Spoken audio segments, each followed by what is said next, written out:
welcome to the Gaia Update. I'm Adrienne Elise, and happy new moon. We have our second new moon in Aquarius at 29 degrees. Last month the new moon was at 0 degrees Aquarius. Very rare to have two new moons in the same sign. So the stars are really speaking to us about this Aquarian energy, especially with a Mercury retrograde in Aquarius at the second part of January and into this month. It went direct on the 12th. So we're being informed, Mercury the messenger, about the Aquarian Age. And it's interesting that this is happening right as we lead into the 7th exact of the Pluto-Uranus square at the beginning of, or at the middle of March next month.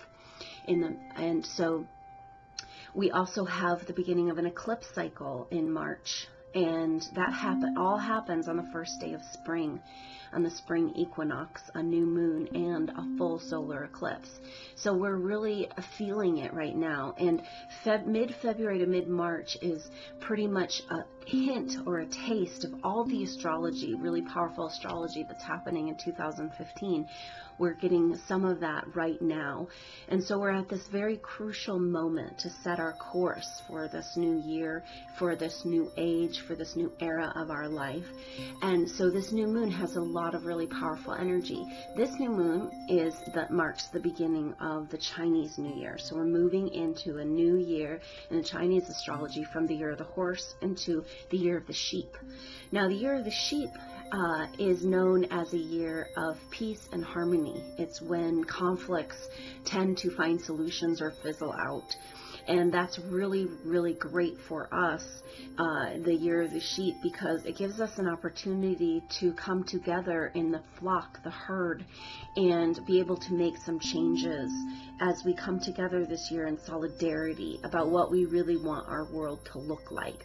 Now, in order to do that, we're going to have to face some of the illusions of what we've been told is true and the framework of society that's been built up around us. Now, this is coming to play in the energy of Saturn square Neptune. Now, Saturn and Neptune came together 2 degrees apart in the middle of February, but they're not going to make an exact square until November. So this is the energy of the whole year. Now, Saturn is the builder. It's in the sign of Sagittarius right now. So what we're being asked to build and clear and get to work on, and it's kind of our work, duty, karma planet, has to do with our perception of our wider reality, our spiritual understanding, our wisdom, our ability to see our place in the greater cosmos. Now, that's coming to square with Neptune at home in Pisces, very powerful energy. And Neptune and Pisces are the dreamer energy.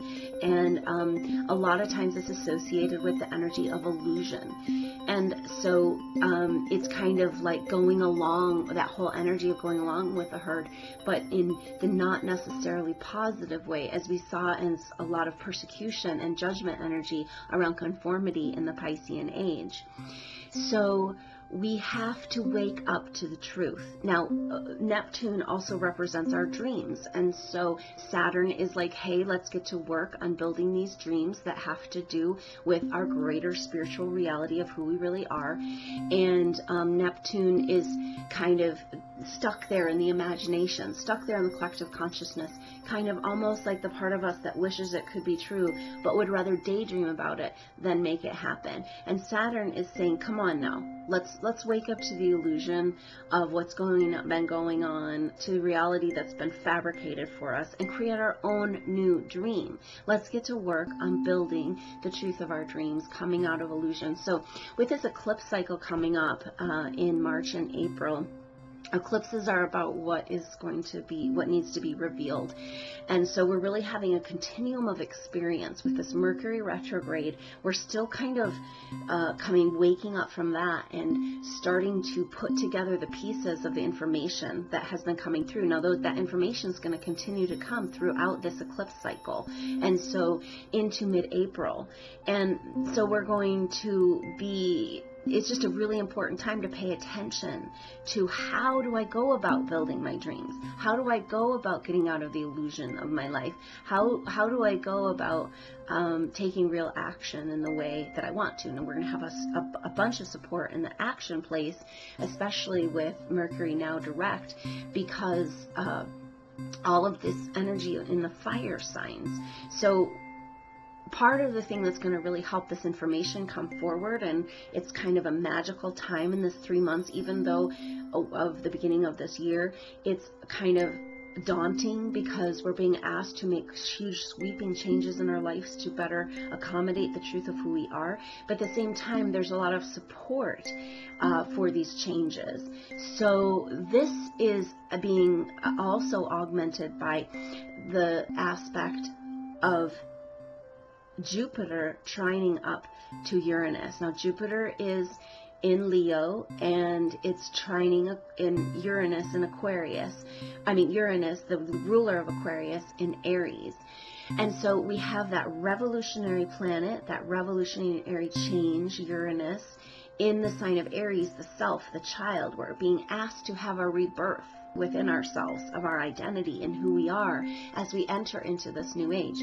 That trining with this beautiful aspect with Jupiter. Jupiter is, when Jupiter and Uranus come together with that unexpected lightning fast energy, and the Jupiter energy brings serendipity, synchronicity, kind of magical occurrences. We can tap into this. This is a time when we can step onto that timeline that's more appropriate for us, that we can really kind of feel like we're getting in sync with our destiny and having things line up rather than battling against it every step of the way, which is kind of how it's felt over the last couple of years. So that's a beautiful energy. Now Leo is a big player right now. All eyes are on Leo because we have this powerful yod going on. And a yod is the finger of God, and it's pointing right to Jupiter in Leo. Now, from the other side of the zodiac, so two planets 60 degrees apart from each other. These are Pluto, the destroyer, dissolution, death, rebirth, the ruler of Scorpio, in the sign of Capricorn, the structures of our life, and our authoritarian ideas. Or ideas around authority. And then we have Chiron, the wounded healer, who's getting a whole kind of a facelift this year as we reevaluate how much holding on to our wounds is serving us, as we're being asked to drop all that as we enter into this new age.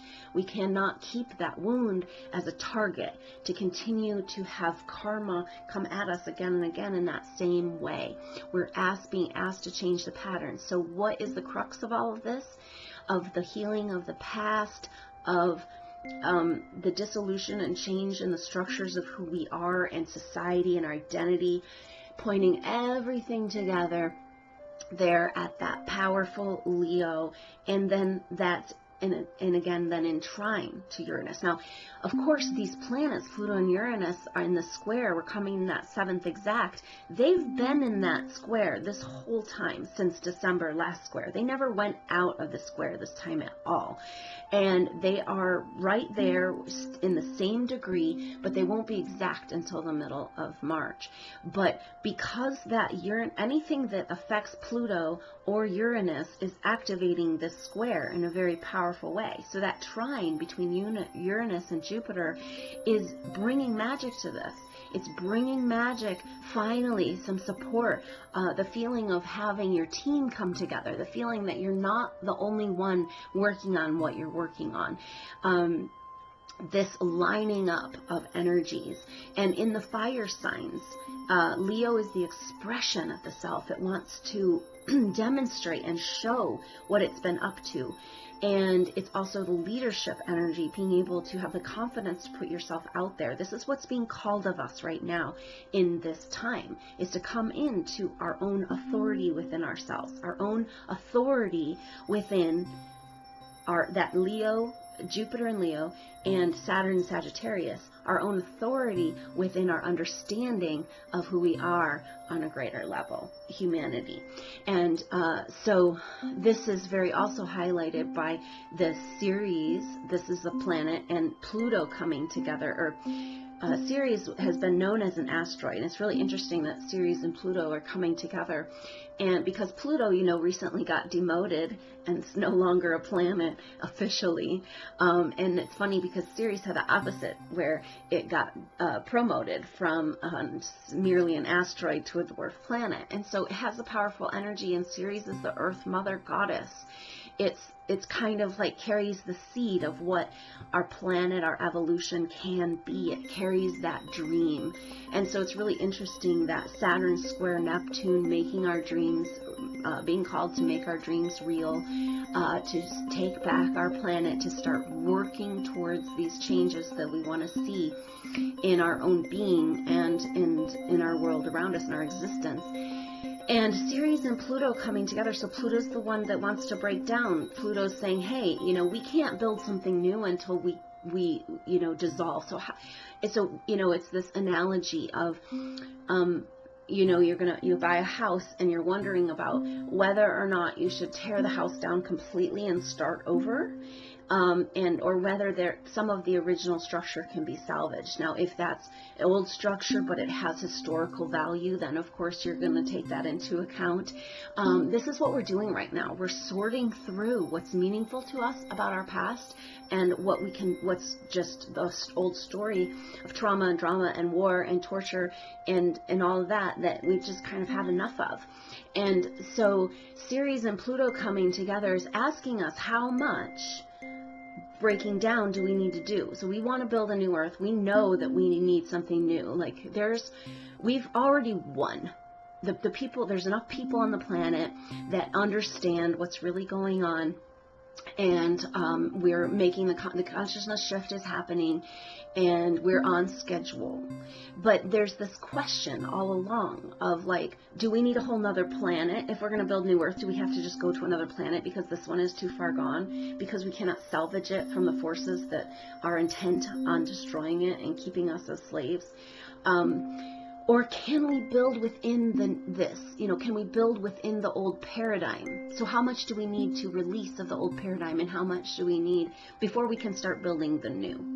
And so that's kind of the question that's going on with this Ceres and Pluto coming together. Now, we've got some really beautiful energy around more information around this topic that is coming forward, and the changes that we're making in our world, in our life, in our personal self. And this has to do with two of our most powerful personal planets, Venus and Mars. Very specific. A lot of the planets, if you asked a layperson, they wouldn't know what they represent, but we all know that Venus is the female and Mars is the male. And so the female is the receptive, the peacemaker, the harmonizer, and the lover and the compassion. And then Mars is the warrior planet, and he's bent on the passion comes from having a battle. And so these planets coming together are asking us, they're coming together 3 times this year, very powerful, and the first time on the 22nd of February, so that's 2/22, lots of powerful numerology towards the partnering up of opposites, coming together to create wholeness and unity within. So that's part of the illusion that we've lived in, is that you're either male or female, and then there's always this energy of a gap between these things, and it's just one place in society that has a metaphor for everything, where we've been diametrically opposed from ourselves, and then that creates evil, and it creates the bad of the other person and the other side. And this is in all the tribal wars that are going on and things like that. But when you start to come into this concept of the one, of that we're all part of one, and we're really being forced to start to live this truth in our world, we're feeling ourselves in other people, we're seeing situations and how they're playing out for us particularly. That's that Saturn trine Uranus. It's like, when you turn on the radio and the song is like, the lyrics are just for you, and that song came on, played at that perfect moment when you got the message to turn on the radio and hear those words. And that's, as we move into these higher dimensional realities, that's more of the truth of what we're going to be experiencing, is that synchronicity, is the magic, is the kind of signposts along the way. It's been a long, dark trail, people, of thousands of lifetimes. And there's now signposts along the way saying, hey, you're getting somewhere. And that's what the energy of 2015 we need to tap into. And a part of that is rewiring the energy of the paradigm of the belief system that says that no matter what, you're going to fail. You can battle until you are exhausted and die from the battle, but you're never going to win. And that is not true, because we're really getting somewhere, and we're really on the edge of this massive change for our planet, and moving into a golden age, where we're going to have abilities and technologies that we can't even comprehend are right there waiting for us as we make this shift. And so Venus and Mars coming together in this conjunction, very powerful, just at the end of, just on the heels of Valentine's Day. And it's kind of being like, well, if we are one, if I'm one with everything, what about that person that I don't like? What about that person that was really horrible to me? What about my enemy? Because how can they be a part of my oneness? And that's exactly it. Your enemy is the most powerful part of your oneness, because they are playing out for you exactly the contrast that you need to get clear on what you really want and how to move forward. And so when you have that consciousness, and you recognize that, oh, okay, so if everything's inside of me, because I'm a part of the whole of the universe, then my enemy is inside of me. Oh, wait, I'm my own enemy. So this is the place where we're at. And the Venus and Mars conjunctions are helping us to harmonize that inner enemy, to forgive ourselves, to say, whoa, we've been living in this crazy world of duality, and it's been incredibly painful, but shit, here we are on the earth. Where else in the universe can you come and be a part of multiple wars? Maybe this is just the place to be, because we're having a massively accelerated growth so that we can shift in this lifetime, in this body, on this planet, into a whole new dimensional frequency. And so I vote for harmonizing those opposites within, and then we shift out of duality. And we don't buy into the enemy anymore. And then we're free of the shackles of the mind. And then within this paradigm, we can start creating little pockets of the new paradigm. People coming together who see a vision for a different way, coming together and holding that vision together, working on these powerful projects around sustainability, innovation. The Aquarian energy is innovation, technology. The solutions are here, and it's time to take back our planet. So I'm glad you're on the team, and I look forward to talking with you next month. I hope you have a wonderful journey. Namaste.